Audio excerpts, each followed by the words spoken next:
7, 6, 5, 4, 3.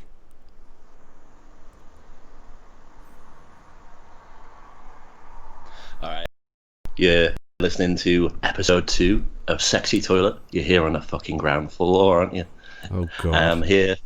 I'm Professor Nophun, and I'm here with my colleague and occasional lover, Dr. Populus. Say hello to the fans. Hello, fans. How are we? Answers would be appreciated. No, we need answers from you, and we're going to come round. Right, let's get the show kicked off then, Robbo. Rito. What have you been up to this week? Right, so this week I've been mostly listening to gun crime. Gun crime? Oh, yeah. Not really my choice. It's just like, these people have been shot 6 times. Okay. It is the loudest crime, isn't it? Gun crime. There's not a louder crime. No. Noise pollution, maybe. But look, noise pollution is kind of included within gun crime. You know, like those guys. Would you class a war as a type of noise pollution? I think it is a type of noise pollution, yeah. Like when they blew up the Mezzanines Trench in 1914, like people heard it in Birmingham, and I think that was. I honestly think that those people were factory workers. They needed a good night's sleep. Well, and what they shouldn't have done is blown up a trench that killed like 30,000 Germans. See, at night. If they called the council, it would have been sorted. Especially if it was after 11 at night. No, they'd have rounded them up. They'd have kicked them out of their fucking their council digs, man. They wouldn't have gotten one of them special programs, you know, like those housing programs. They'd have been fucked. They'd have had to go for a private landlord after that. The entire fucking Allied army in France. Yeah, crime, arson. You know, what's the biggest insect you reckon you could knack? Yeah, if it was like your size. Ooh. Well, the thing is, like, you think about fighting a worm, but it'd be like fighting a sleeper. Yeah. It'd be like fighting a sleeper. Oh yeah, good point. Yeah. But a fly, I'd really want to punch a fly because they piss me off. I'll say it's not your size; it's exactly your weight. Like, and the insect remains proportional size and weight. If you understand what I'm saying. It would make because it would make it extremely dangerous, of course. Oh yeah, they'd be fucking terrifying. Imagine a fucking mantis that's the weight of a man.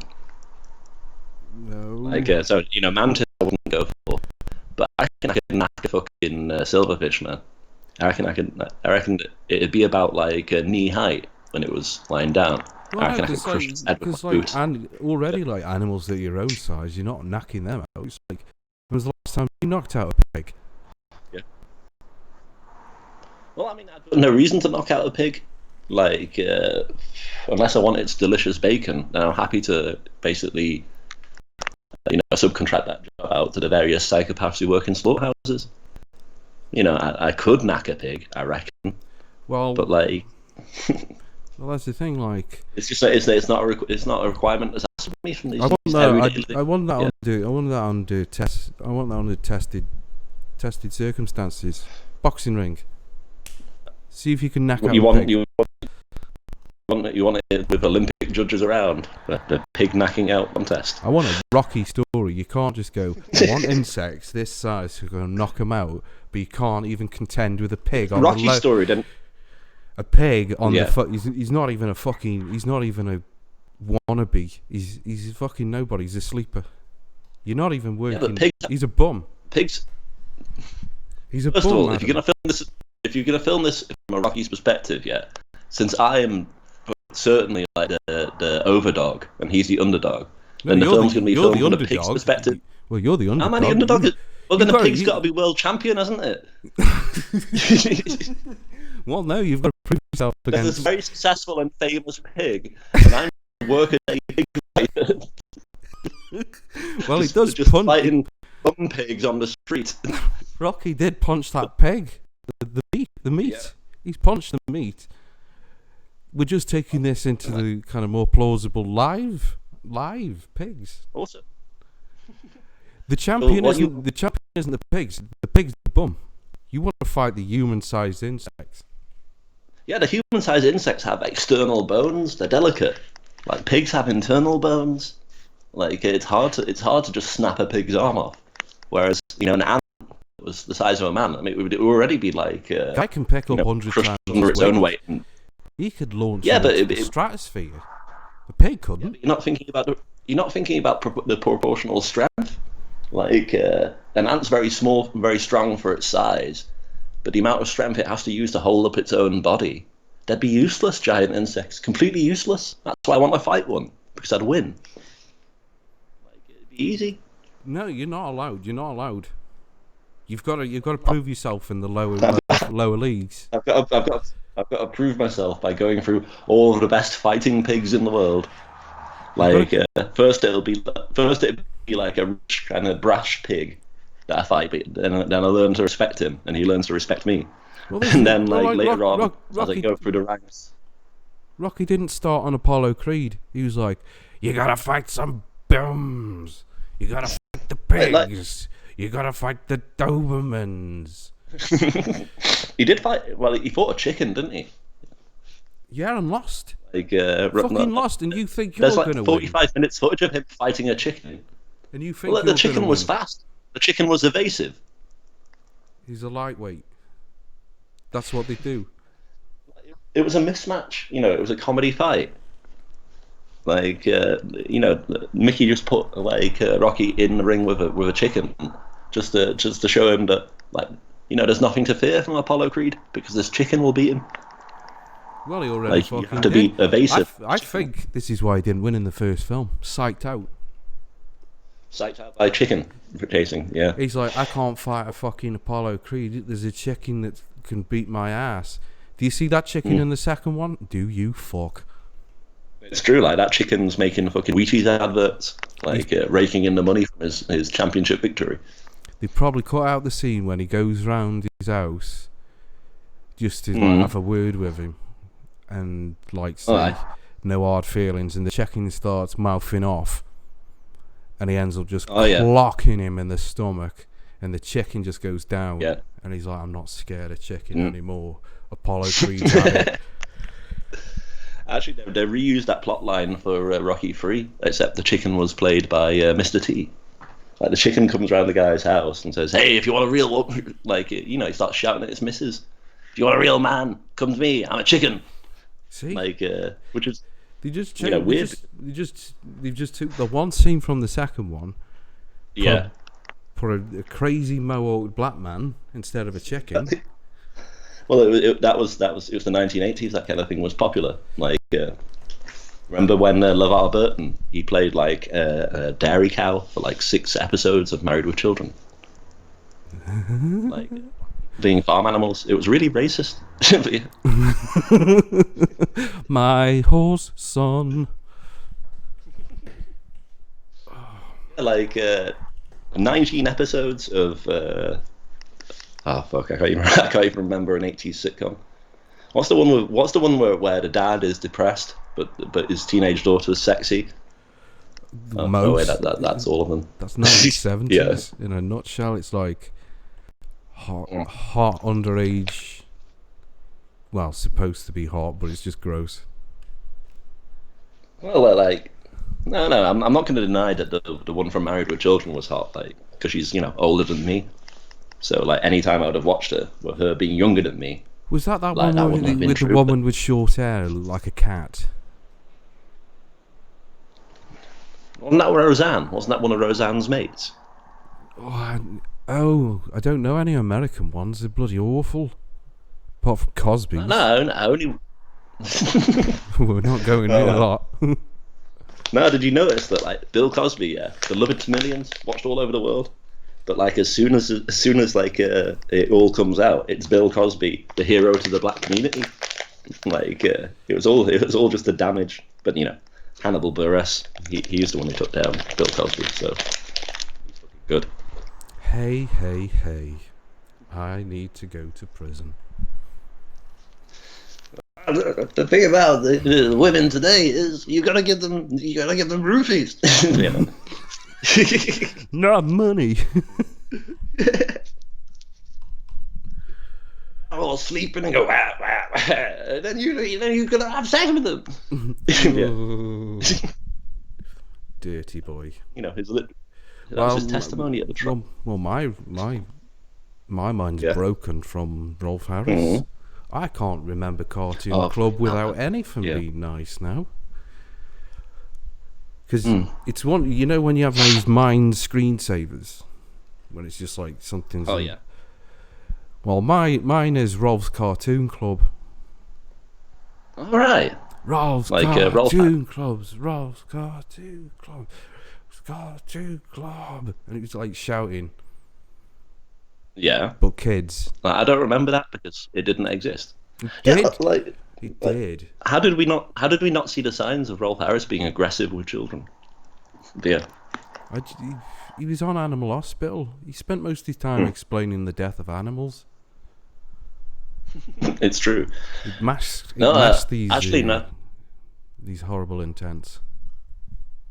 My brother's friend Richie, he watched an episode of Animal Hospital and he knew about Rolf Harris before anyone else because some guy on Animal Hospital called Rolf Harris, and that made Rolf Harris extraordinarily angry,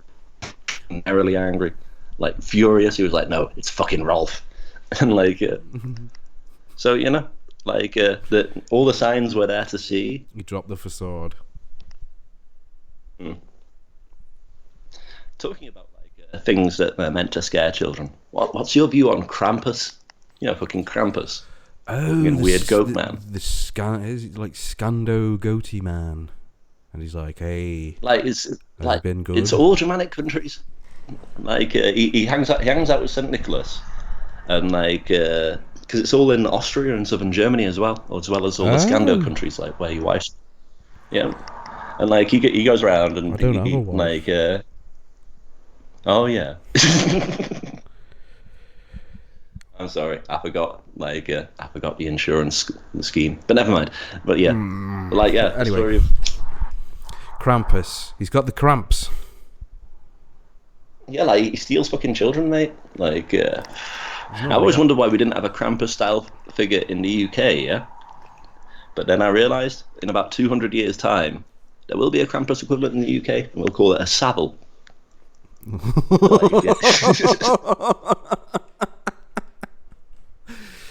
Hey. Children write their letters to Santa Claus, yeah? If you've been good, you let it go to Santa Claus. But if you've been bad, it goes to Jim will fix it. Now then. Oh, that'll be. You gotta be good, kids. Or the Savile comes instead of Santa Claus, and he fixes it for you to spend a night in Rotherham Hospital morgue. With Bad Touch Uncle. Can you fix it for me? Oh man! And then they'd make a horror film fix about it for me. Well, yeah, definitely.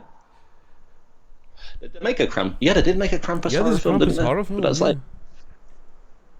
don't know. The South. But it well,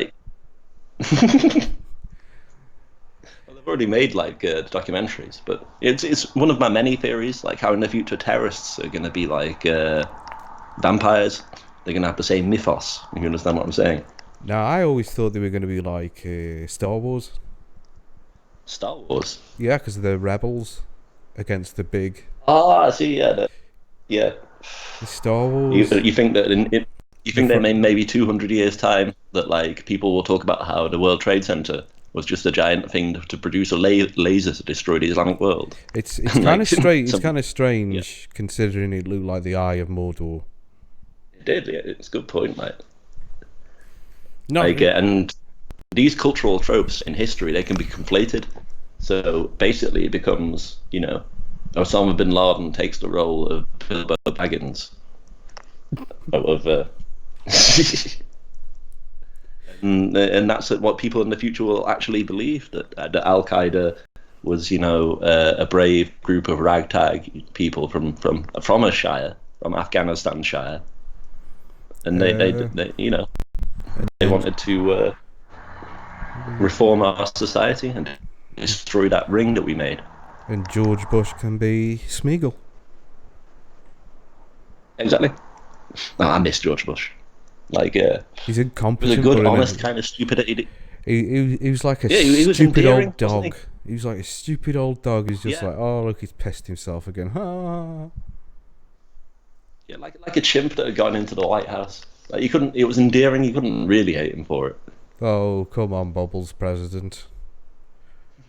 Luke, he's drinking tea out of a cup. Ah, he thinks he's people, doesn't he? He likes shoes thrown at him. Man, imagine how history would have changed if that shoe had hit him straight in the fucking head. It would have been proper funny. Like, and he would have been dead. There'd have been no 2008 recession. There'd have been no Hurricane Katrina. That shoe had hit George Bush. Well, that's the thing. It's like butterfly effect. Him getting it in the face, they probably would have cancelled the storm. Yeah. Like, that's a good point. We can't afford it. We can't afford it this year, lads. He's having. We've got damage limitation presidents in being able to shoot. Sorry. That's a good point, man. Like, we wouldn't have all this QAnon stuff now. Like, the elite would have never, like, into adrenochrome fiends if George Bush had been hit by a shoe. Well, we don't have a QAnon anymore. Today, literally today, of all days, it's gone. Disappeared. Over. It's finished. Game over for God. whack jobs and vampires. Apparently, I've been looking for a job, right? 800,000 kids go missing a year. You'd think someone would be like, this you think someone would notice? Yeah. No, we're all pretending that children don't exist. That's the big problem in our society. Not enough attention paid to children. We have to be watching them and monitoring them because they will go missing into a satanic 7. In many ways, I think the only thing you can do is constantly record your children, like when they're indecent, when they're in the bathroom, because that's when they strike. Like, my advice to these people is just constantly record your children, then upload that footage, so other people know that you're constantly recording and watching children. Also, that's sure the way that you make sure your kids recognise when someone's coming near them. So constantly shouting at them. Yeah. Makes them alert. Constant screaming and shouting. Yeah. It makes them alert. Like it's true. Like they've got to be aware of the kinds of people that might be coming for them. Like Tom Hanks. Hanks you've got to make them aware that Tom. Wilson. Exists. Wilson the volleyball. Yeah. Oh no. Well, it's Wilson the volleyball is his demonic helper in all of this. Like, because it goes quite deeply into demonology, the whole QAnon mythos. Oh yeah. And Wilson the volleyball is a Jewish demon, a Kabbalic demon. I feel really sorry for Wilson. He was there for Tom Hanks. He gave him the emotional support. And then you've got these people who are just like, he doesn't even have junk. What's he gonna do? He's a ball. Leave him alone. Yeah, but he refuses to testify, doesn't he? He's not going to go to court and tell the world what he saw with Tom Hanks trapped on that island with no children. Well, it's a reference, isn't it? Anytime an island is mentioned or referenced in the news or a film, or pizza, it's a reference to Jeffrey Epstein. Or pizza, yeah. Anytime you see any human eating pizza, like that's just the red flag right there. It means that they also kill and eat children for their adrenochrome. Anytime. There is also, like, if you don't like them, they are a lizard. Oh yeah. They are a lizard. Yeah. Like 100%. If you've ever seen them near a triangle or a swirly shape, like a spiral or a triangle, that means that they can't be trusted. Well, also, they'll stalk you as a gang. Well, this is the thing, right? Like, I've never been to Egypt. Hmm? I've never seen any people next to them pyramids. It's true. Never, because they'd be lizards. Not once. Like, if you see a person near a pyramid, it's lizards. Like, similarly, like Jay-Z, he's one of them. why he had a successful rap career. Because that's like, what the lizards are into. Like East Coast rap. I don't know if you notice, every time you go down the aisle where there's a Swiss roll, there'll be a lizard. Oh, that's a good point, actually. Fuck, every time. People, Swiss rolls they always say, it's just the shop lizards. It's just shop lizards. I know, man. Like people deny like the shop lizards aren't a normal thing. That they've only started to happen. That people deny that they've only started to happen recently. But I remember, when I was growing up, in 1994, there weren't any shop lizards back then. You had shop badgers and shop squids. No fucking shop lizards. They're more efficient. They're easier to keep as well. That's a good point. All you need is some heat source and some crickets. A lot cheaper than badgers. Yeah.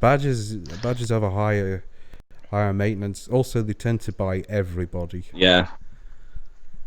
Well, yeah. I remember when you go into the sweet shop about 3:30 after you're done with school, and you'd say to the man, "Can I have some sweets, please?" And he'd say to you, "Nah, mate, I'm having to deal with the badgers right now. Like I'll be done in about 20 minutes." So you'd be standing out there outside the wall while you heard him just beating rats to death with like a truncheon and just feeding them through his badgers. And you would put up with it. The thing is, it was manners. You would wait for him to finish, and then you go, "Can I have 10p mix?" And he's like, "Sorry about that," and he'll give it you straight away. Yeah. Dead nice about it. I know the bag would sometimes have a few drops of blood and stuff on it, but like we just took that in stride. Didn't make a fucking TikTok video about it. Like you fucking Zoomers do today. No, I mean, this is the thing. The cost-cutting, self-checkouts. Yeah. This is why we've got fucking lizards. Exactly. This is why we've got fucking lizards. No, man.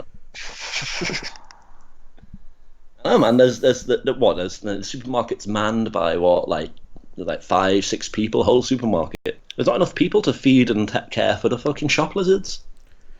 That's why they had to move the lizards in the first place. But they're just cutting down the manning in all places. It's either that or they just eventually get rid of the fucking Swiss rolls, and then they're walking into danger.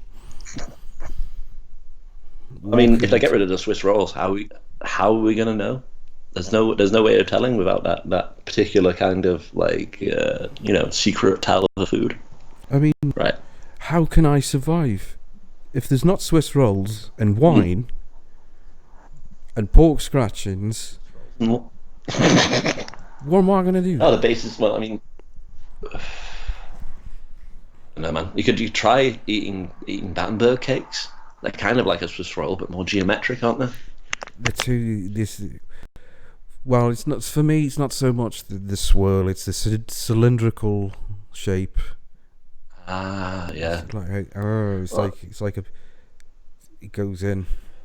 As long as you chew, obviously. Yeah, no, I understand that. Like most of your orifices in which you like to put cake are circles. So having a cylindrical cake is helpful and good to you. I mean, it does make sense. Like most things are not shaped like the mouth, and then you've got to sit there cutting it up, wasting your time. Bananas prove that God is real. Well, they are hand-shaped. Exactly. I can't think of any other way that bananas would be shaped like the human hand, unless God was real. Well, it's proof enough. Also, they're really fun to answer. Really fun to answer as if they were a telephone. Have you ever had a banana and not answered it as if it was a telephone at first? I think it's kind of normal to do that. Yeah. Also, like that's the most. How do you peel it if you haven't done it? Exactly. Like you can't peel a banana if you haven't peeled a banana. Hello, banana. Open up. If you're not asked permission, it's kind of wrong, isn't it? Give me your it's kind of doing it without. Give me your soft flesh without consent, Mr. Banana. It's not very biblical fruit at this point. No. Although there is a theory that it was a banana in the Garden of Eden. It's always been used as an apple, but how did Jesus know what apples was? Like they had bananas. It's a hot country. That's a good point. Or mangoes. Yeah. What if it was a Ran it. mango? It was probably fucking dates. Nah, it might be some other hand fruit such as strawberries. Worst fruit. And, Put it raspberries. Because that makes more that makes sense. Like an apple to a penny. Put it raspberries is a bit more upmarket. It says it grows on a tree though, and do raspberries even grow on trees, or do they grow on a kind of bush or shrub? It's a bush. Well, they do. Well, how would the fucking would they know it's a fucking tree? There's no books. That's a good point. Like, there's no books. The first two humans to exist probably wouldn't have been able to distinguish between like a tree and a bush. It was a bush. Fine distinction. I think it took years of human evolution. Yeah. Oh, because like if it was normal fruit, you wouldn't be able to reach it. Like, it'd be too tall. Everything's like at eye level, like hip level. Punnet of strawberries from Sainsbury's. Hey, doctor. What? Just got a text on my phone here, yeah. Mm-hmm. Someone sent me a video message. Says you've been flying around in a gay helicopter. Oh. Well, it's you flying around in a gay helicopter. Like, what makes it there's gay? nothing wrong with being gay. What makes it a gay helicopter? Well, Westlife got in it once. Oh. Westlife got in it once, and then it was just gay forever. Like, there's at the start of the video, it's just you asking for the only helicopter ride you can ever take in your life, and he says, "All right, which helicopter do you want to take?" And you say, "I'd like to take the gay helicopter, please. I'd like to fly around in the gay helicopter." Who sent you this text? Who's sending these texts? Your dad. He's worried about you. Like, you wouldn't mind. I told him stop fucking following me. I fucking told him. Ow. It's like that bit in Barbarella, you know, where and Jane Fonda, like they put her in that machine to have sex with her to death, but she turns the machine gay, and that's what happened with that helicopter, but with Westlife in 2008. I didn't watch the film. I only Watched read Barbarella. Yeah, no, I've never seen. Like Jane Fonda, like at that period of history, was like the most attractive woman in existence. Like, and she later like did badass stuff. Like she went to North Vietnam and like posed on a fucking anti-aircraft gun while she was being American. Like, and Americans fucking hated that. Did she fight? Sorry? Did she fight in the Vietnam War? She tortured John McCain. Well, he is a Went coward. to the place where John McCain. Well, yeah. Like that's why they captured him, because he was afraid. He was flying around in his plane, and he just ejected because he was frightened. Anyone who's ever fought in a war is a loser. Apparently, that's what I hear now. Well, I mean, it's not a winning proposition, is it? Even if you won. Yeah. Well, even if you won, you still had to go fight in a war, didn't you? You weren't sitting at home like playing Xbox. Sounds like more doing like cool stuff that winners do. It really sounds more like bullying than anything. I was going to make the helicopter trans in that story, but like, I think that I've got to save all my, transgender transport puns for like, for a more hopeful tomorrow, for a more tolerant future, because I don't think the people are ready for them yet. No. Yeah. I mean, wholesome transsexual helicopter puns. They're not gonna get him now. No. No, I think it would just cause unnecessary controversy, wouldn't it? And I think the trans community's taken too much shit. Like, even my light-hearted gags, probably not great for them. Like, but Budgie the Little Helicopter was written by the fucking Duchess of Kent, fucking Fergie. Really? For real, man. It's literal royalist propaganda. Like, from Prince Andrew's ex-wife. I feel violated. Budgie the Little Helicopter. I know, because I watched that shit. I did, and I was too old for it.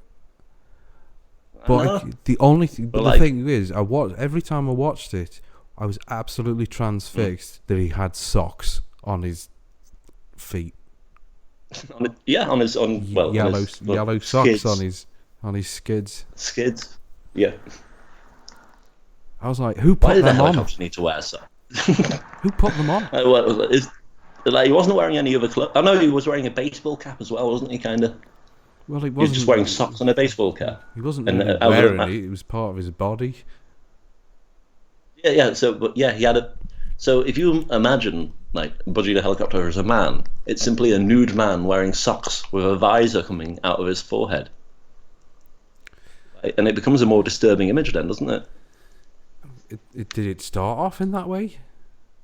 Budgie the helicopter, the Like, novel? Did it just start off as Budgie the human yeah, man?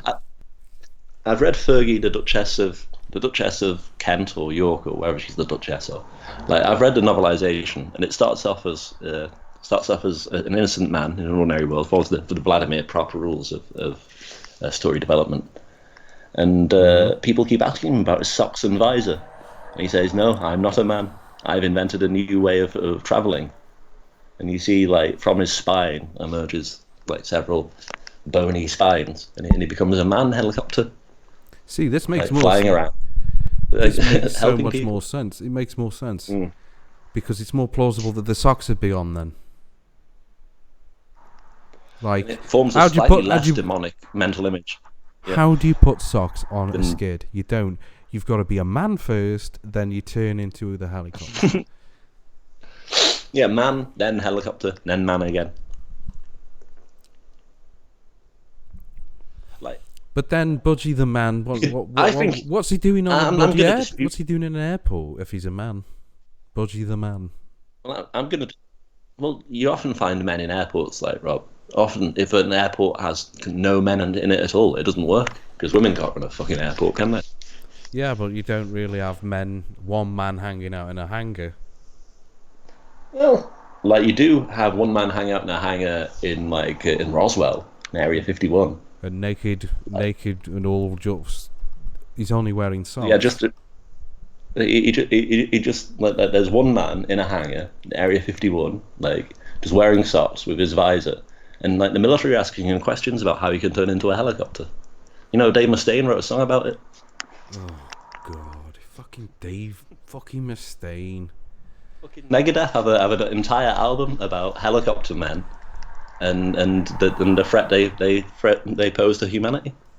Dave Mustaine, the embodiment of the 14-year-old boy that hates his mother. Like, Dave Mustaine's one of the cooler former members of Metallica. If Cliff Burton hadn't died and Lars Ulrich had, like Metallica would be a much better band, wouldn't it? Yeah, and Dave Mustaine could still be in it. Yeah, but then like him. Yeah, but you don't want Dave Mustaine still in Metallica. You know why? Why? Because he wouldn't have gone anywhere. Because he's just like, I hate my mom all the time. Mom,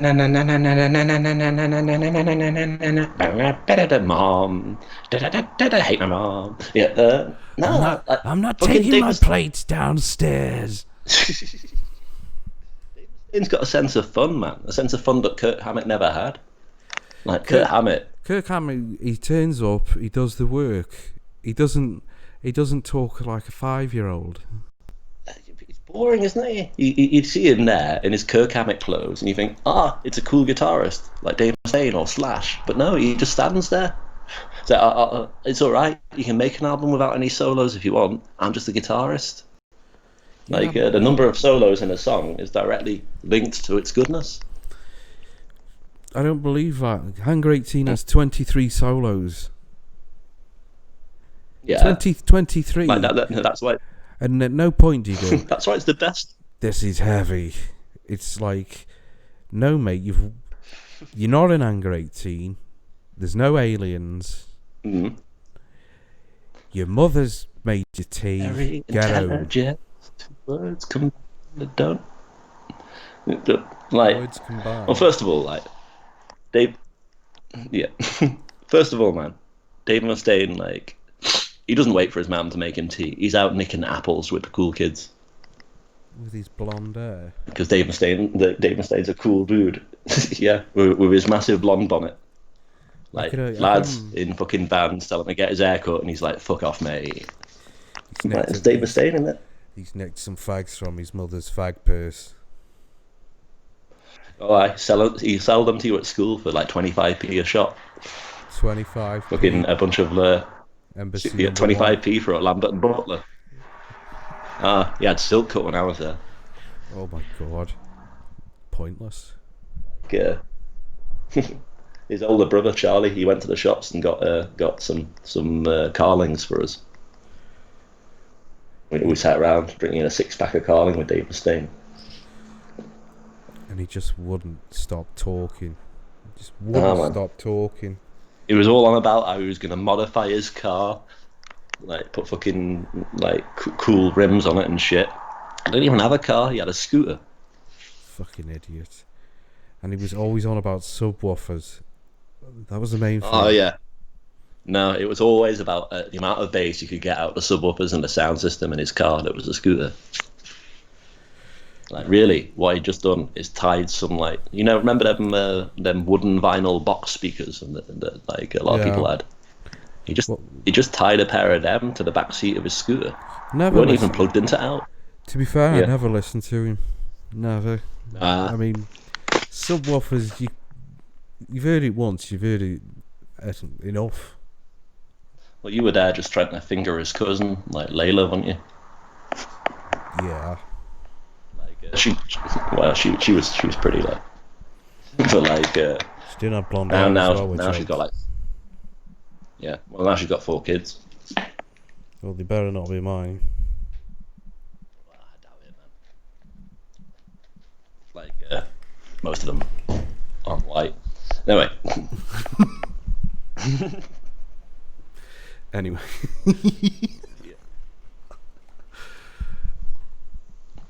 And I've been looking for a job. Why? Like, I've been calling up all the places here in the Netherlands looking for a job, and I need to get paid money, otherwise I'll die. Oh. I think I found the perfect money.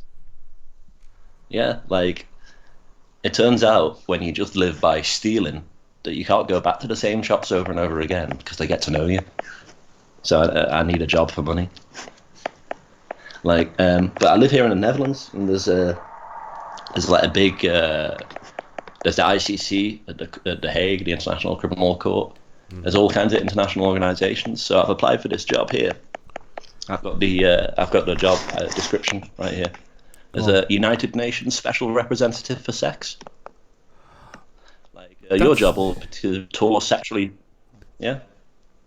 Go on. I've got to hear this. You now. talk. I'll no one here. Well, yeah, your job will be to tour sexually sensitive areas of the world, reporting on local sex conditions.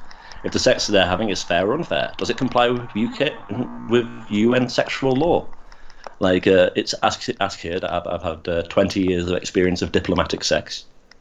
I mean, I don't, but like I can jizz up my CV a little bit, make that seem nice, and I can go apply for this job and be a sexual diplomat with the UN. Just the United Nations Special Representative for Sex. If you rip out a couple of bits out of Razzle, get a Pritt stick on it. I think that'll help. That's what I was thinking of, getting some of my old Penthouse magazines and getting the stories and just replacing the names with me and just putting those in my CV. And then you can just wrap it with the G-string. Wrap it with the G-string. Use that as, like, tie it up. You're winning. Yeah. Like, put on a bunch of lipstick and kiss my own CV before I hand it in. And write Swark on the back. Right, Swark, like, sealed with a loving kiss. It's a great job because, like, I go to places like Haiti where conditions are a bit bad, or southern Sudan, and I go around and I ask people, how's the sex? And they go, well, to be honest, mate, we could use some UN help with the kind of sex we're having here. Like, we've forgotten most of the main positions. Like, ideally we need some, like, UN sex advisors, like Reed Teacher's missionary position, because we need to upgrade with more orifices. Like, there are parts of, like, central Iraq where no one's had a blowjob in 35 years, you know. Fuck me. And there's no charities for this. No, for some reason people just won't donate to that kind of thing. Like, it's all under the remit of the UN. Well, this is the thing. You give him a blowjob, he's happy. But if you give him the means to give the SLs blowjobs, goes give a man a blowjob blowjob, and he gets off in about 20 minutes. Like, teach a man to give a blowjob. 1,000 people can get off. Like, it was Kofi Annan that told me that. This is what I'm on about. Education. It'll set you free. Those are the main UN sex representatives. Me, Shakira, and Kofi Annan.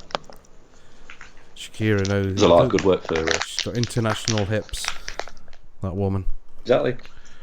She doesn't need a passport. She's known for her international hip honesty. Don't need a passport. Her hips don't lie. Like they're incapable of doing so. And her tits are mountains. She does mention that. Small and humble in many ways. Like not prepossessing. Not that she doesn't have vain tits. No. She doesn't have up themselves fucking going around saying I'm better than you tits. They're small and humble, so they can't be confused with mountains. Anyone who does so is probably insane. I was going to say, the fact that she has to even mention it. The fact that she even has to mention it. Yeah. I know, man. But, she has to get a message out there, doesn't she? Otherwise, how will we know? How will we know what Shakira was about if she hadn't, in her very first song, told us that her tits are not mountains? And the hips don't lie. Yep. To be fair, that was later on in her career. To be fair, if you're working for the UN, you do need trust. Well, a lot of it's done in a second language through translators, so you need to be clear and decisive about what you say. Because I've known women who've had all kinds of problems with tit mountaineers. Tit mountaineers and not lying, but not completely clear hips. Well, most of my joints, like I had a deceitful elbow once. Like that was horrible. I had to go to the doctors for that. My elbow just kept on fucking lying. Ha ha ha ha! You got a foot on the end of your arm. Ha ha ha ha ha! You fucking lying elbow. I had a second finger joint that just kept on telling half truths. Said that illegal immigrants cost the economy £5 billion pounds a year. And that's a half truth because that's lost tax revenue from those immigrants that will be paying. They will be paying if they were legal.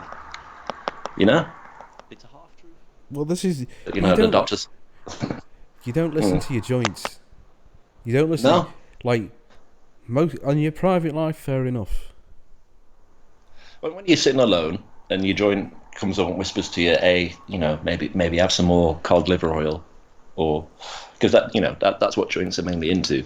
That's why old people are just constantly drinking cod liver oil and omega-3 tablets. Because the joints are just obsessed.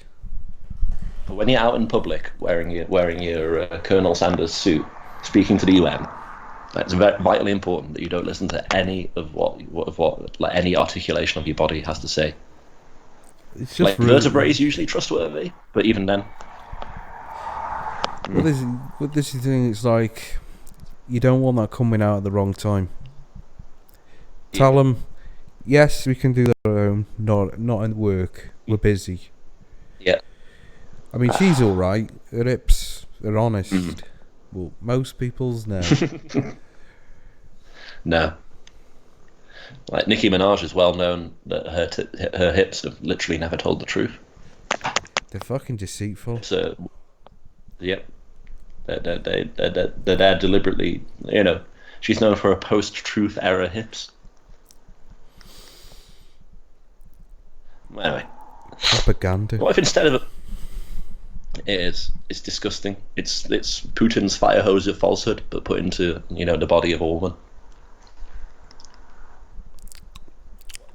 Instead of a man, Instead of a man, you were just some kind of invasive plant species. There's not really much comparison. Like a poisoned ivy. There's no comparison. Like a poisoned ivy or kudzu. You would your life would be so much simpler. Instead of getting up and going to work and drinking some beer occasionally, you just grow. You just grow and spread and expand, and eventually you become some kind of planet-spanning meta-consciousness because you've taken every evolutionary niche, and you basically start to train simpler animals to take care of you and spread you around, like some sentient mushroom.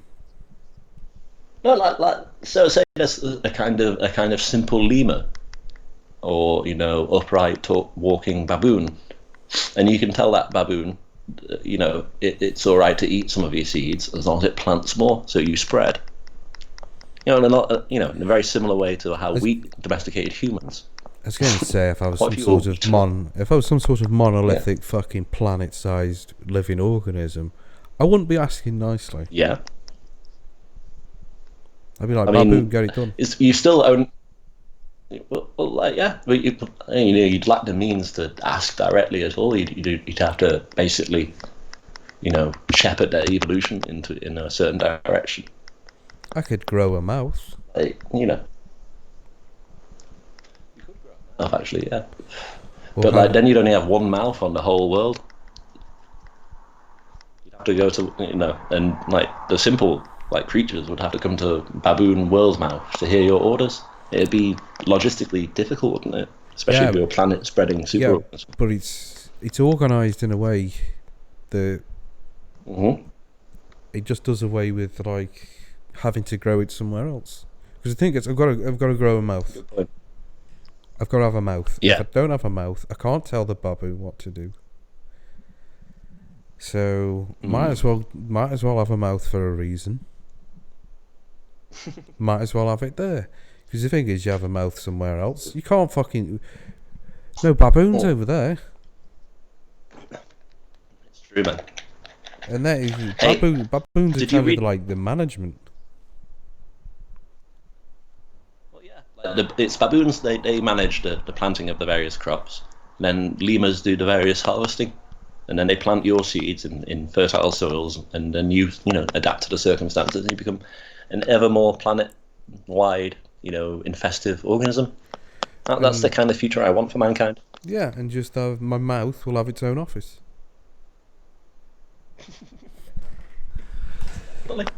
Baboons come in. My mouth's behind the chair. What? Hey up, lads. Got something to tell you. Yeah. I need you to take that. Like productivity's been. I need you to take this lot over there and plant it. If you don't get it done, productivity's been slow, lads. I'm going to cut your wages. No, I wouldn't cut the wages. Gotta come in on Saturday now, baboons. I won't cut the wages. No, you've got to fire one of them. It scares them a bit more. I see. Yeah. You've got to fire one of them. Of course, the firing procedure is you've got to order the other baboons to feed it into your mouth, because that's how you get sustenance, basically. Well, that is the side effect. I mean, it's not. I'm not going to say that I did it because I wanted to eat the baboon, but it's just a nice side effect. I mean, it's management 101. When an employee displeases you in any way, it's vitally important that you eat them in a horrific manner, and you get their co-workers to work with you in beating the baboon until it can't move, and throwing it into the giant mooring mouth of my that is your only method to my monstrous Cthulhu-like mouth. Yeah. Your huge beaked jaw, which is in the corner office. Yeah. Well, it's like the corner office, but you go in and there's a nice 80s decor with all that black ash furniture. But then there's no glass. I don't want any glass. No.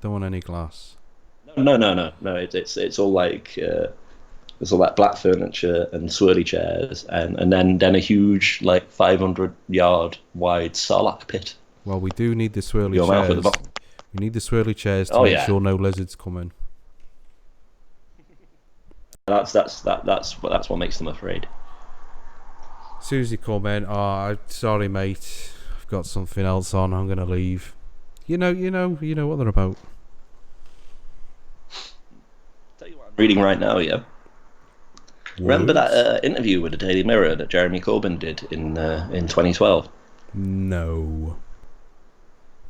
It was big on the whole anti-Semitism thing, because Jeremy Corbyn's sitting there doing an interview, and I'll paraphrase most of this because I'm not going to go through the whole article. It's archived on the Daily Mirror website. You can Google it. This is a tangent. And the man says to him, do you so what are your views on anti-Semitism? And Jeremy Corbyn starts saying stuff like, well, I'm not anti-Semitic because anti-Semitic people carry around like bottles of holy water and pieces of, crosses around with them to scare Jews away.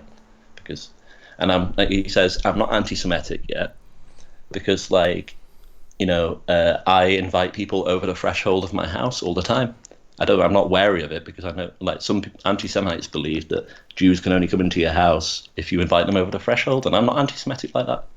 And he says, there are lots of Jewish people who are big supporters of Labour, like Count von Count, Bernie Sanders, and Edward from Twilight. He's a big supporter of Labour. Bernie and Sanders, what I noticed there, Colonel Sanders.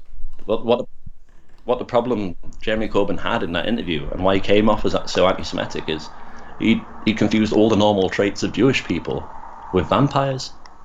So I think that was Jeremy Corbyn's problem, that he just confused Jewish people with vampires. It kind of makes sense when I think about it now. Yeah. Like, he wasn't anti-Semitic, he was just pretty anti-vampire, but he didn't... Well, I mean, you could say he was anti-Semitic by thinking that... Because vampires, of course, are real, and Jewish people aren't. No. But you could think... But... vampires are a blight on our society. So, Jeremy Corbyn was right to be opposed to vampires, but he'd confused the word vampire with Jewish person. Well, it's easy to make in that way. I mean, there is a W in Jewish, and that's two V's. And that's two V's. It's like he probably thought two vampires. Exactly. That's how the W first got started, to indicate that there was two vampires in the vicinity. Yeah. Did you say double V? That's why we don't vampire. Call it a double V. No one says whatever they think it is. They always say double V, double vampire. No, it's true, man. That's why the Welsh. That's why we don't call it a double V. So the vampires. Yeah. Well, the Welsh have been accused of being vampires. Big W, really big one. It's. And that's two vampires, and that's the number of vampires you need to make new vampires, because vampires reproduce sexually. Yeah. Even if they're men. And that's why W means vampire. Oh yeah, all vampires are gay. When she says W, all vampires are bisexual, at least. When she says W, she means two vampires.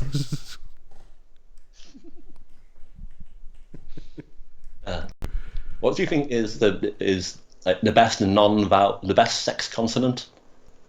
Like, a lot of women, when you have sex, they say a lot of vowels. They say O and A and Oo. But if they just say V or what if you just say all fuff? Like, what's well, for them to say? Consonant or like K.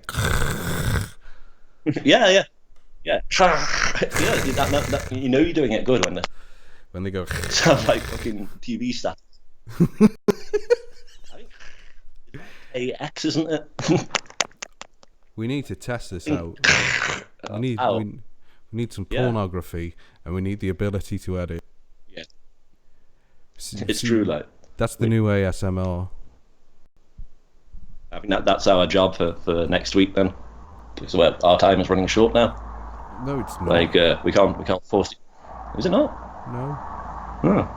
You lied to me, you liar. I'm a liar. You said I was going to die, Rob. Yeah, you're lying. You sent me that letter on fucking government paper this evening saying you're going to die at 21:23 on Sunday night. So I said, I didn't say which Sunday. I didn't say which Sunday. I didn't say which Sunday. I was watching that film the other day. I was watching that. How come? Yeah, I was watching that film the other day. Yeah, I was watching that film with what's it? It's that Ben Affleck one where he goes to Iran, yeah, to build that theme park, but it's actually a CIA operation. Argos. Argos. That's And Ben Affleck, yeah, in that film, he turns around. It's about 45-minute mark into the film. He turns around and the music completely stops on the film. And he stares directly into the camera and he says, "Adam Anderson, you will die on the 13th of September 2020 at 21:23." Like, I found that bit of that film particularly personally disturbing, in my opinion. I don't see how it was cut out for a mass market audience. It seemed like a direct personal message to me. I saw it. Yeah, yeah. But my only problem was not a single, not one Argos catalogue. Yeah. I was there. No, yeah. Laminated pages of Dreams. No Argos. It's some bloke playing Star Wars in the desert. We've already mentioned the desert. I'm not bothered. Yeah. I want shavers in the same place. I want garden furniture that will break. You want a £30 Chinese MP3 player? I want a couch on layaway. You want things that you can buy from Argos? Would you like some self-assembly furniture for go next to your bed, like a wire bathroom type? Nah, I want some Elizabeth Duke sovereign rings. Right, yeah. Elizabeth Duke sovereign necklace. rings. Yeah, that's pure class. Maybe a waterproof watch that goes down to 40 meters. From Casio. Yeah, or Casio or any of the big watch designers. And I want a really nice Parker pen in a presentation case. Well, if you're not writing with a Parker pen, you may as well just write in your own shit.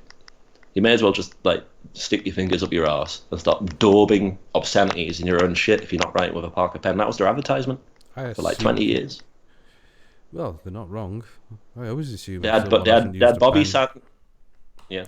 But if someone hasn't written it in perfect calligraphy, I assume they've been shoving the finger up their arse. That includes me, even when I know I've used another pen. Even when I know. I'm not a cunt. Not a rollerball pen either. It's got to be a fountain pen. Fucking rollerball.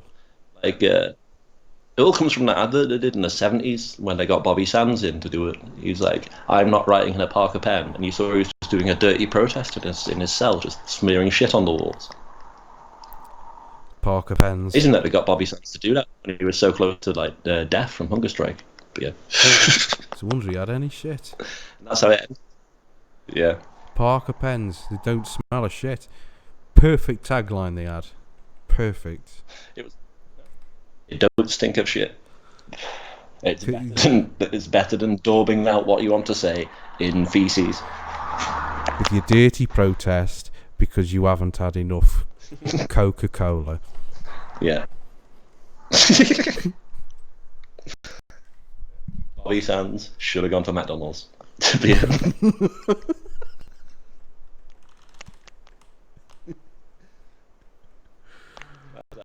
That's your struggle for national rights for the Irish and Northern Ireland, mate. You should have just ordered a fucking munchie box, mate, from the takeaway. I think it's time for us to make a solemn commitment to our viewers, though, Doctor. What's that then? What could they possibly deserve? I think that we need to. Well, they're listening to us for free, so we need to make a solemn covenant with them. I swear, everyone listening, anyone who ever listens to this, whether you're listening at the time, whether you're listening at some point in the future, whether we're dead or alive, I'll fucking fight you, mate. Whether I'm dead or alive, whether you're dead or alive, no matter who you are, I swear that if you want to fight, you can come round and I'll fucking fight you or I'll smash your head in. And I'm gonna. Anytime, any place, mate. Fucking car park outside the pub. I'm gonna fight them. I'm gonna fight every single one of them. I'm gonna film it on a fucking flip phone. Yeah, you film it on a flip phone and we'll upload it to fucking World Star Hip Hop, mate. It'll be fucking class. Yeah, and I'm gonna smash their fucking heads in. Call men if you think. Right. If you want to be part of the team. Yeah. If you want to be part of the show. Exactly. Come in. Then you we'll fill you in. You're part then of the team. You've got to fight us. You got to fight me anyway. And that's easy. If you're a big lad, or if you look a bit handy, I'll be sneaky about it. I'll come wearing a costume so you won't know it's me, even though you don't know what I look like. And I'll hit you with a fucking wrench from behind. You fucking deserve it, you prick. What do you think you're doing? Knock your knee out with a wrench, mate. And that's my solemn commitment to our beloved audience. Well, that's the thing. We love you, but we don't want you to live. No, we love you in the same, like we don't want you to wear such revealing clothes in public, and we don't want you to talk to your ex-boyfriend like that. We love you in that way. We do. We love you so much. You can't listen to anybody else's show. No, we're like, if we find that you've been listening to someone else's show, then we're just going to burn your clothes. All those expensive clothes that we helped buy you, we're going to burn them. Because this is a fucking solemn promise. This is if I go through your phone and I find anybody that you've been listening to, podcast-wise, there's going to be fucking trouble. I'm telling you. Because you got to put your phone on the bedside table for us to check it every night at about 8. Like, if you don't do that, there's just no trust in our relationship, is there? No. But this is the thing. It's for you, the viewers. It's for your own good. And if you ever even think about stopping listening, I'm going to fucking hurt the children. Well, this is the thing. We love you. We fucking love you. We love them. We can't be without you. We can't be without you. Our life doesn't make sense without you. We're gonna fucking. So if it ever stops, I'm loading the kids into the fucking Volvo estate, and I'm driving it into a fucking lake. You ever listen to anyone else? Ever even think of listening to a different podcast? Even if you just come in. Yeah. Watch your fucking self, because Exactly. I had this last time with the others. Yeah. And look where that fucking bug got them. Exactly. Kids taking off. What? Yeah. Fucking in the loony bin now. Mental. And we didn't even do a show before. Mm-hmm. No. Still. Managed to destroy thousands of people's lives. Just by talking. Exactly. Anyway. And that's the power of broadcast media, isn't it? If you want to join the fan club, you'll have to make it. Yeah. Yeah. Or add us on Facebook or something. Like, we're on Facebook, aren't we? Oh yes, we are on Facebook. We're on Facebook and we're on YouTube's. Just search Sexy Toilet. Sexy Toilet. Yeah. And if you love us in the way that we love you, like, you'll know that the kind of commitment that we expect from you. We'll take you out for McDonald's any day. Trust me. Any day. Like, McDonald's, you're getting that. Any day. Gold chain, you're getting it. Like, WKD Blue, new pet. free bottles. There you go. Didn't even ask for Lovely. them. You want that halter top from Top Shop? We'll get it for you. That nice halter top with the fucking with the sequins. That'd be lovely for going out in. Name a single podcast that would get you that fucking Top Shop top. Even exactly. though I don't like it. The blue one with sequins that you like. Yeah. I don't like it. I don't like it. I don't like it. No. But you like it. That's all that matters. But we'll get it for you. Like, we got plenty of money from working on the rigs. And a couple of foreigners. Mm-hmm. Been digging some concrete walling. I was out on the rigs, and you were doing handyman stuff, weren't you? Yeah. Like, you were going around, like, knocking down people's sheds and then offering to rebuild them. Well, I need the money, and that's why this is what you've got to do. You got to hustle. Well, that's the basis of capitalism, isn't it? What you do is you find someone who has a thing, you destroy that thing, and then you say, "Hey, you need that thing back, don't you?" That's how it all works. It's like when I tried. I made that app. Yeah. And then the guy who made the real app that I just copied, I went round his house and I smashed his fucking fingers. No, yeah. Like, I remember because you called me up at the time. You had your camera phone on. You were saying which parts of his brain do I need to damage, so he never makes an app again. So he's incapable of doing it.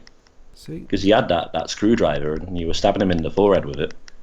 Like, it wasn't killing him straight off. He was screaming a lot. No, I didn't kill him. Never. Well, he didn't die. He was fine. Like, he's all right now. He could never program or think about applications again, and he has to be fed Apple sauce, like in that drink driving advert. Come on, only one more. One day we'll have to go.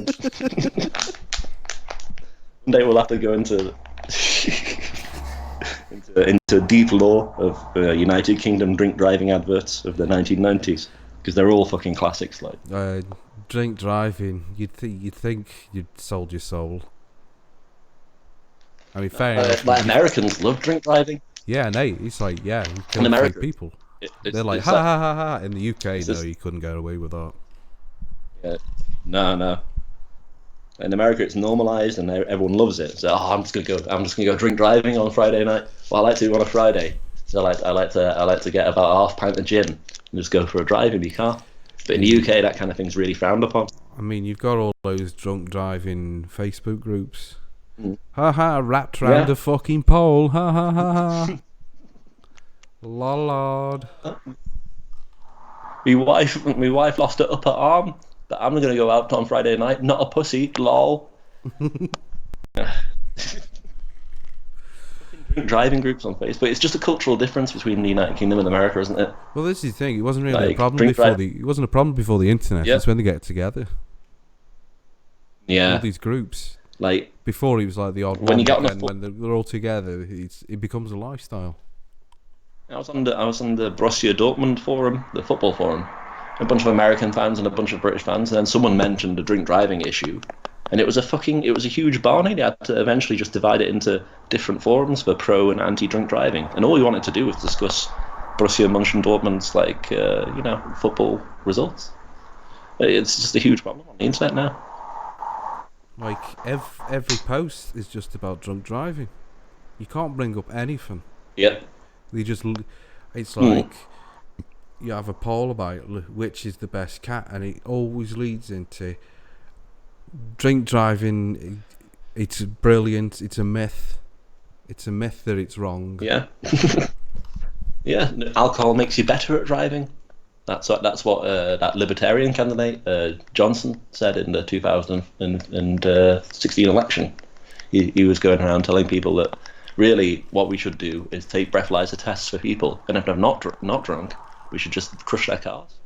Exactly. That was the Libertarian position. That was a man who yeah. I mean, they go into shops, they get on the carts, and they're blind drunk. Mm-hmm. They're blind drunk, and they're like, "This is my right. I'm a patriotic person. Mm-hmm. I've got the right to mow down 3 people at a bus stop." Well, you know how it goes in that fucking it's in the second verse of the American national anthem. It's like after the Rockets Red Glare stuff. Oh, proudly we stand and we get in chariots while we're drunken. Because they didn't have cars back then. Just drove around in chariots being drunk. I mean, different kind of feeling, but it's well, this is the thing. It's one of the things that didn't really translate long term. It's a bit like some of the other amendments and whatnot like that. Like exactly, yeah. Back then, being drunk on a horse, the horse kind of knew where he was going and he'd do it for you. But nowadays, as long as the horse wasn't drunk, we're fine. Yeah, and the car's not drunk. That's what they mainly say. It's like, well, the car's fine. The car has only had I only poured about half a pint of beer into its radiator. Yeah. Like the car knows what it's doing. I can be as blind drunk as I want. It's my right as an American. That's the basics of freedom, isn't it? I mean, they have concealed driving, open and concealed driving, when they have. Oh yeah. With the large, with the large block piece, large. I don't know if it's made of cardboard or wood, and it's kind of like. It's tarpaulin. They just have to drape it over the car, so you can drive it. Yeah. It just senses it out, like a big black bar. Mm. Because you can't see it then. It's like it's not And scary. if you can't see it, then It's if you in can't one see way a it's thing, not then scary, it's not happening. but then in the other one Yeah. you're like, anybody could like just run me over from drink driving because you can't see the car. It's true. concealed. It's behind the black. It's behind the black box. No. It could be anything behind there. It could be a car. It could be a group of zebra or snakes traveling in unison. It could be anything. So you don't know it's a drunk. It's a concealed driver. It could be a fluffy Yeah, cloud. driving drunk like they all do all the time. It could It be could a, be. a It magic could be a fluffy low cloud flying aircraft. that you could sit Yeah. on. You could sit on it and it'd be brilliant. But you wouldn't know that because of concealed driving. Exactly. Like, I think it's a well, you know, I it's mean, an I'm innovation. I'm all for fucking rights, but concealed. I mean, the drunk driving, I don't agree with overall. Some can do it. Maybe do it in a controlled environment on a racetrack, maybe. Yeah. I'd certainly watch the drunken F1, wouldn't you? Yeah, I would. It wouldn't last. I'd watch the shit out of. It'd last 10 seconds. Actually, drunken rallies would be better. No, we'd finally know who the best driver was when they were drunk. Like the ones that had practice would be best. But you know, there's a lot of things that we do where we conceal our behaviour in order to make it legally okay. It's like here in the European Union, we don't have a right to free speech, but we do as long as what we say is auto-tuned. Exactly. Like you can auto-tune any the most offensive thing that you can possibly think of. And if it's like auto-tuned, as long as it's auto-tuned, and put to hard bass, the authorities got touchy for it. Put it Exactly. to hard bass, they can't touch you. They cannot. They can't even go into court because then it's automatically liable. It's the European Convention on the Rights of Electronic Music and Trance. You can say anything you want. Yep. Anything. You can't say that in the Like US. You can outright scream the blood libel down a microphone, and it's fine as long as it's auto-tuned. In the US, you know, they don't have these laws. No. Primitive country, in many ways. They just do it dry, and they think, Exactly. and they wonder why people think they're backwards. Exactly. No auto tuning, no metronome. No, fucking. Not even a banging donk over what they say. No banging donks or a woogers. Yeah. Like often you'll see them there at their political rallies, and they'll be saying something that's, you know, fucking completely out of left field and won't be allowed in Europe. But they don't even have a guy fucking MCing next to them. With the They don't have a guy saying "kick it hardcore." Yeah. With the largest beats coming in. Have you ever heard a beat? The answer's yes. No. But with them, no. It's just fucking dry. It's boring. Whereas when you see, like, you know, Alternative for Deutschland, or, you know, those left-wing Trotskyists in France, when they start saying stuff, you think this might end up a bit controversial. This might go into like free speech territory. You go, oh no, I'll wait for the bass drop, and once the bass drop happens, and then the bass starts going all like, yeah, the lights go down, and the entire Congress is just jumping up and down. There's lasers. Yep. Do you get that in the US? No, it's just some guy talking bollocks. I know. But like some of the best parties I've ever fucking had. Like I'd taken like 2 or 3 E's. I'd gone to see the AfD in Germany, and as soon and like the bass dropped and he said, "We don't believe that Islam has a place in German society." And it was fucking mental. The crowd went wild. It was class. Hey, our video's finished, hasn't it? No.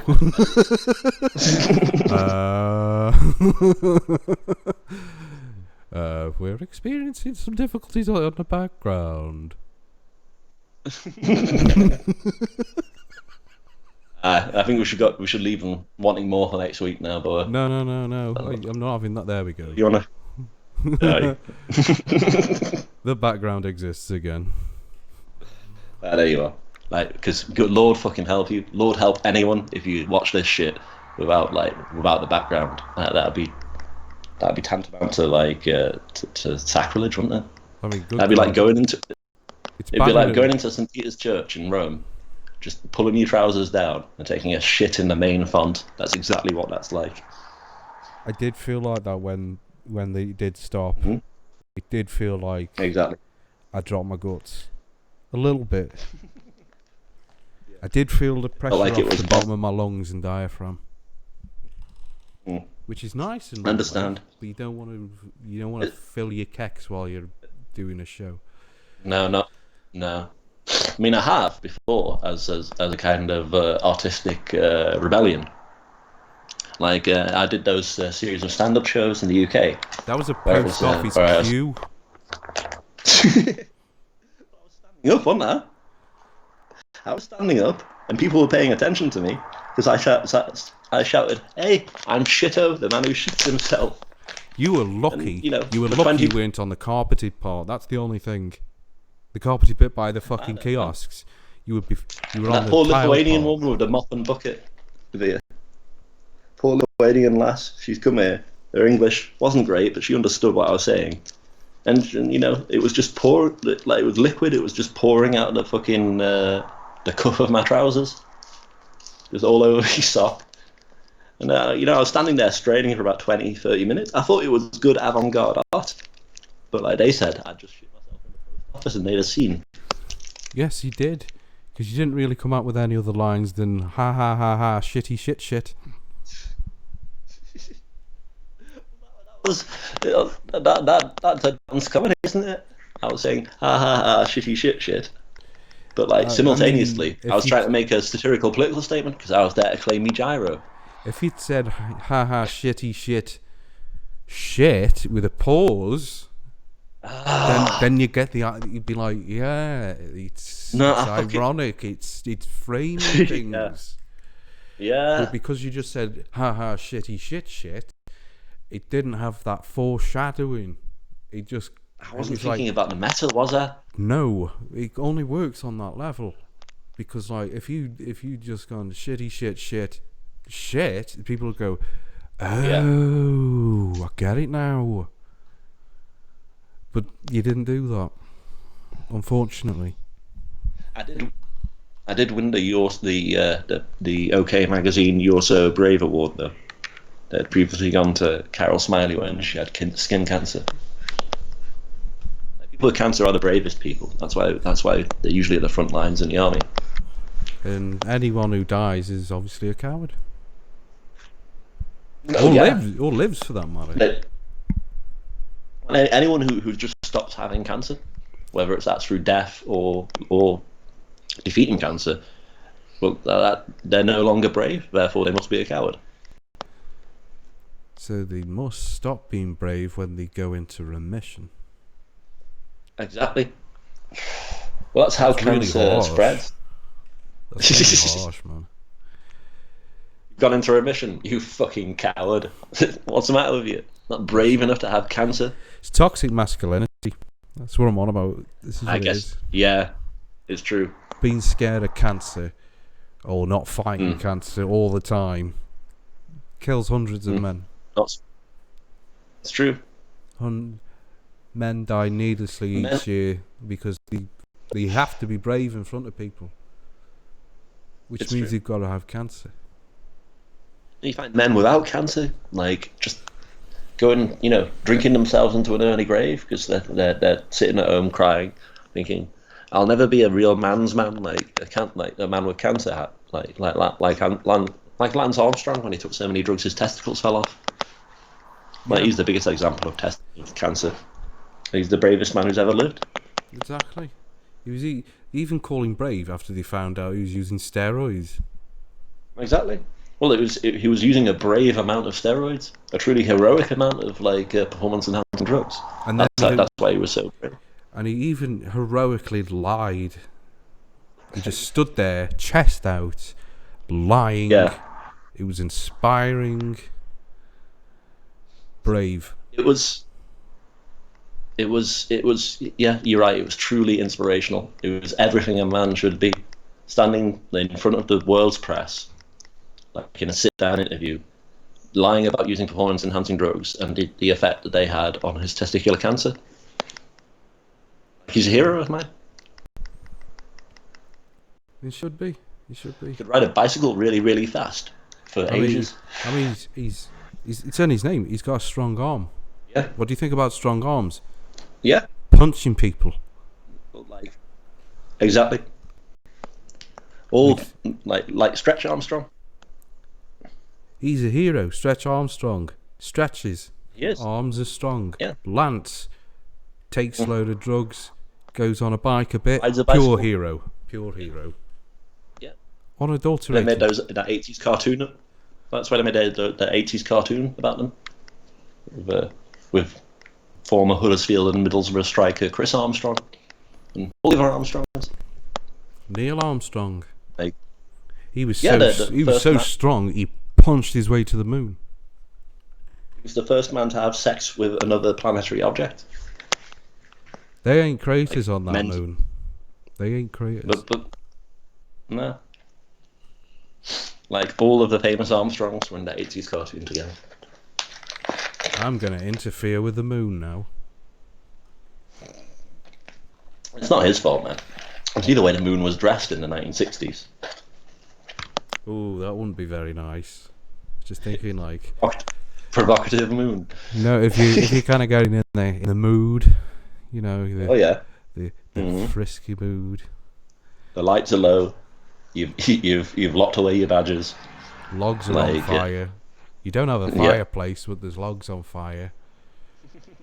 You've just brought some logs in from outside, put them in the middle of the carpet, sprayed them with lighter fluid and set them on fire. Said, sex time.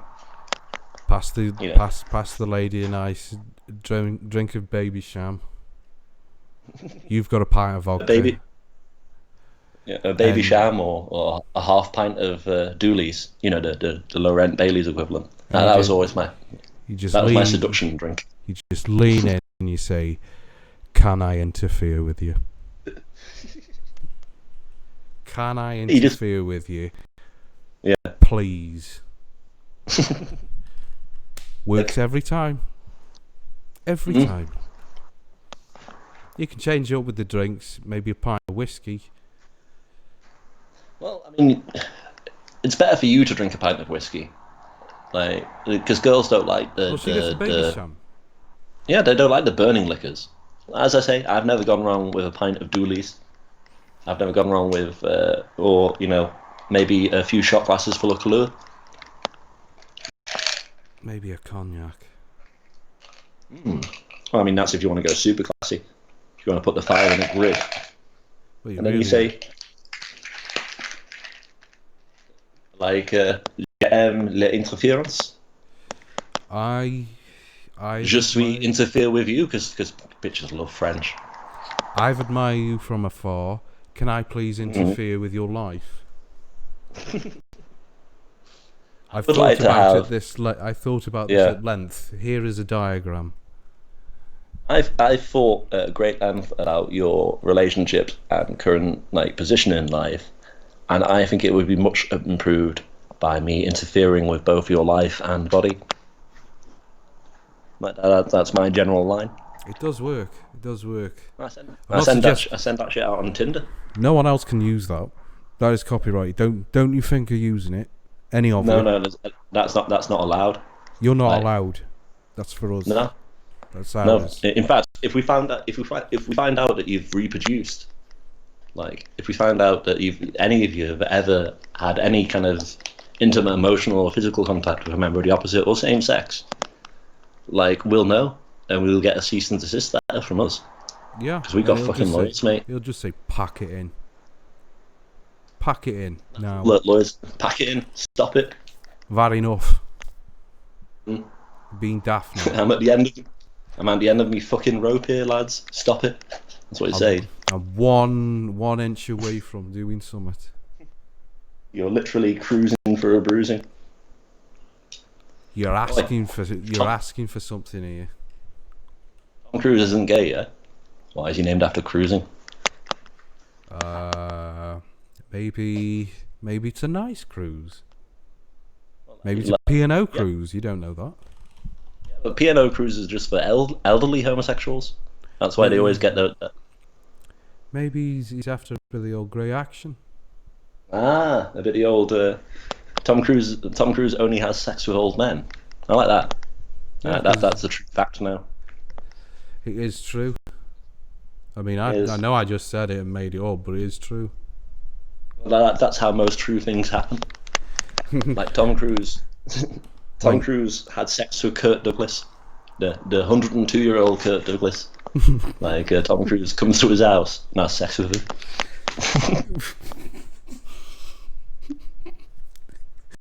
He's a feeble man. He just holds his feet up in the bath, holds Kirk Douglas's head underwater, and starts to have sex with him. No wonder he's dead.